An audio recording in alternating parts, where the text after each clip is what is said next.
વિશ્વવિખ્યાત મહારાજા સયાજીરાવ ગાયકવાડ યુનિવર્સિટીના પૂર્વ વીસી ધન્વંતરી બંગલોઝ આજે ખાલી કરી દીધું હતું। મહારાજા સયાજીરાવ યુનિવર્સિટીની માલિકીનો ગણાતો ધન્વંતરી બંગલા પર પૂર્વ વીસી પ્રોફેસર વિજયકુમાર શ્રીવાસ્તવ દ્વારા છેલ્લા ઘણા સમયથી ગેરકાયદેસર કબજો જમાવવામાં આવ્યો હતો,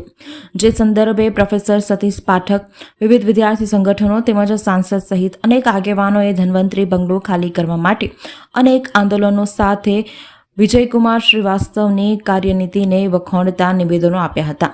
જેમાં 2 દિવસ પૂર્વ વિદ્યાર્થીઓએ વીસી બંગલાની અંદર જઈને બંગલો ખાલી કરવા માટે 3 કલાક જેટલું આંદોલન કર્યું હતું,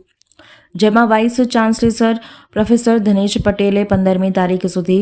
વિજયકુમાર શ્રીવાસ્તવનો બંગલો ખાલી કરી દેશે એવી ખાતરી આપ્યા બાદ વિદ્યાર્થીઓએ આંદોલન અટકાવ્યું હતું, જેમાં આજ રોજ બપોરના સમયે પ્રોફેસર વિજયકુમાર શ્રીવાસ્તવે તેમના સામાન છોટા હાથી ટેમ્પો મારફતે હટાવ્યો હતો અને પ્રોફેસર વિજયકુમાર શ્રીવાસ્તવ પોતાના પરિવાર સાથે ખાનગી કારમાં જતા નજરે પડ્યા હતા।